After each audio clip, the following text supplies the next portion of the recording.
Welcome to 365 TV and thank you for tuning in.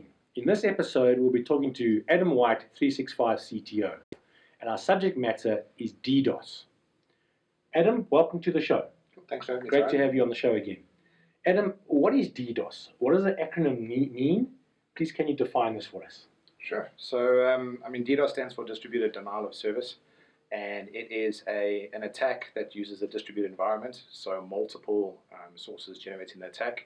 And the idea behind it is to exhaust accessibility to assets or company assets. An example of this would be I've got a website and I want legitimate traffic to access it. A DDoS attack will consume the resources of that website in some kind of manner so that legitimate traffic wouldn't be able to get there. And that's the denial part. Okay. I assume there are different types of DDoS attacks. Can you define those for us? And then what are the mechanisms to protect against them if they do exist? Yeah, sure. So simply put, it can be broken down into two types of attacks, volumetric and stateful.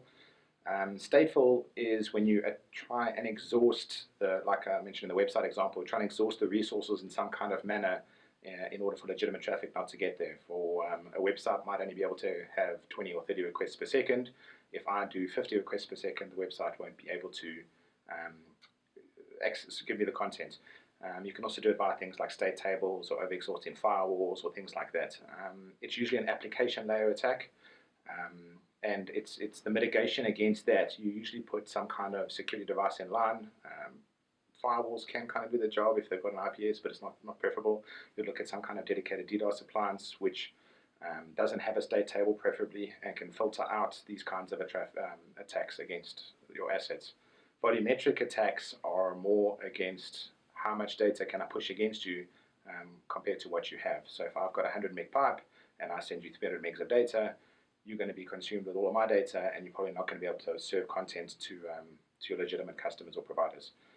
The mitigation against that is not as elegant, unfortunately, because by the time the data gets to you, your pipe is already full. So the way to do it is to signal upstream in some kind of manner, which would be your upstream service provider or a cloud provider, and redirect your traffic either to the cloud so that it can be scrubbed and cleaned and sent to you, or your upstream provider would have some kind of mechanism to protect the traffic being sent to you. They will separate the legitimate traffic from the malicious, and then you would only get the clean pipe back.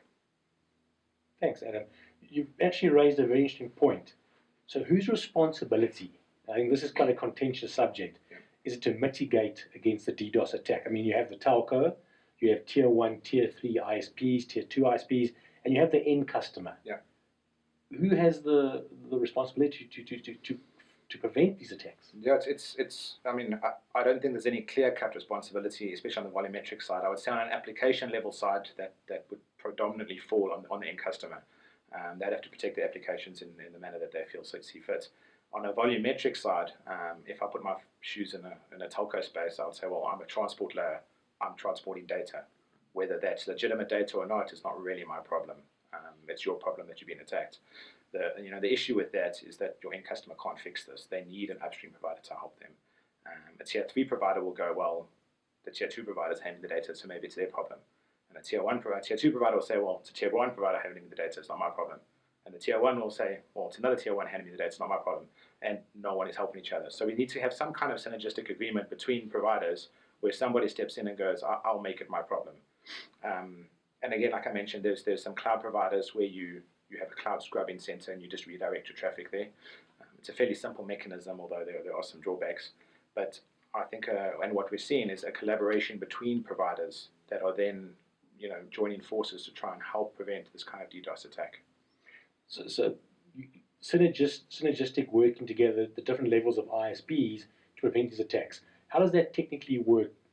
Is there kind of signaling back to the upstream provider that this event's happening? Yeah. Can you just outline for us how that works? So normally, and this is kind of maybe how the ISPs get their buy-in, is that they would buy some kind of DDoS appliance that detects the DDoS traffic, and as a service that on-sell this to their customer, or the on-site customer would have some kind of device that can do the application level security, but also detect the volumetric. And as the volumetric starts coming through, they'll signal upstream and go, hey, I'm being attacked, can you help me out? Upstream provider doesn't necessarily need to have DDoS capability. They could black hole the traffic or just start dropping it. There's a few ways to do it, but the intelligent way would be to have a DDoS appliance upstream, and it can detect and surgically remove the malicious data from the relevant data and then pass it on. Now, the upstream providers, what's starting to happen as well is their devices are able to talk to each other. And instead of them dropping the traffic their side, their signal an ISP maybe across the world where the traffic's being generated, say, hey, it's coming from one of your customers, please start dropping this. And that kind of collaborative effect is starting to reduce the transport of terabytes of data that we don't need across very expensive pipes and dropping it at the source, which is nice.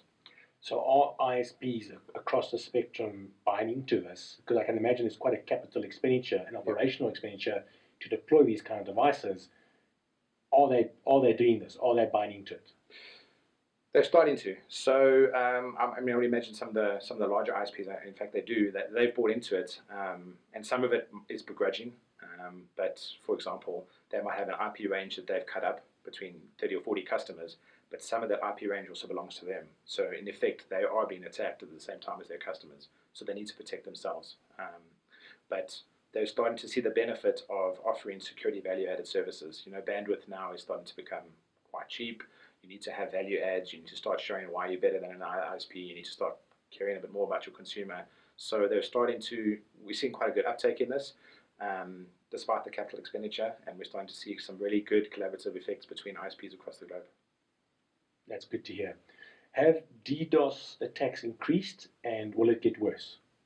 Without a doubt, they've definitely increased. I think more popular is the volumetric attacks. The PlayStation network's been taken down. There's been some really big attacks, and it's not I wouldn't say it's an exponential increase, but it's definitely on the uptake, and it's going to get worse. And the reason we see this is twofold. One, bandwidth is cheap, and it's getting easier to access to. So 10 years ago, you had 1 or 2 meg pipes. Now you're getting 100 2 meg links between all your consumers, and it adds up quite quickly. So you've got the potential to deliver an attack. So that's linked to the fiber explosion, right? That's the fiber to the home explosion. Right, okay. So now you've got this potential landscape for attack. Now you just need a delivery mechanism, and unfortunately IoT's provided that quite easily. So IP cameras, fridges, telephones, light switches, anything with internet kind of connectivity now has a possibility to deliver an attack. And unfortunately, security on these kind of devices is not as mature as it is on other devices. So smart TVs, light bulbs, whatever, you can still probably telnet into them. They probably still have default admin passwords. And that landscape has exploded. Those amount of devices have exploded. So an attacker would be able to start compromising these devices quite easily, wait until he gets enough, and then deliver an attack on platforms that can just push massive amounts of data. Wow. So and what's the name again for those end devices when they get taken over by a DDoS? So they can be kind of called like part of a botnet. Botnet. Kind of a botnet, or we call them sometimes zombie devices. Zombie devices. Right. Now, from a criminal aspect, what kind of role is that playing in DDoS attacks? Is there a criminal monetary value to DDoS attacks? Absolutely. I don't think I'll be able to give an exact breakdown of the proportions, but I would say a large proportion of it has a criminal aspect that has a monetary value attached. So you could go to the dark web now and purchase a DDoS attack, and the only two things they'd want to know is how long do you want it to go on for, and how much data do you want to push to the attack. They obviously do some investigation, and if they're going to be attacking, the federal government or something like that, it would be a costly exercise, just because of the risk involved. But it can go as far as, I have an e-commerce site, I have a competitor and it's Black Friday, so can you maybe deny them for 2 hours? It's going to cost me, a couple of $100,000, but I'll generate massive amounts in revenue. So the attacks do have a criminal aspect.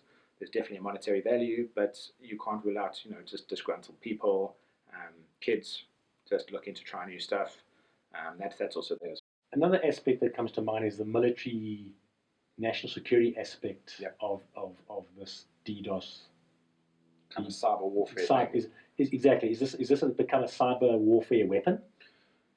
I think definitely it plays a part in it, and it doesn't have to be as malicious as taking down something for a long period of time. It can be as simple as discrediting. Maybe a country is having a particularly Olympic Games, or they're streaming something important, and if you can disrupt it, there can be some kind of discredit. It's definitely part of a cyber warfare strategy, and if you actually have a look at the attack maps, you'll see a lot of it is, Asia kind of area attacking America, and vice versa, with Russia kind of in between. So you can see the kind of between the countries some kind of activity happening.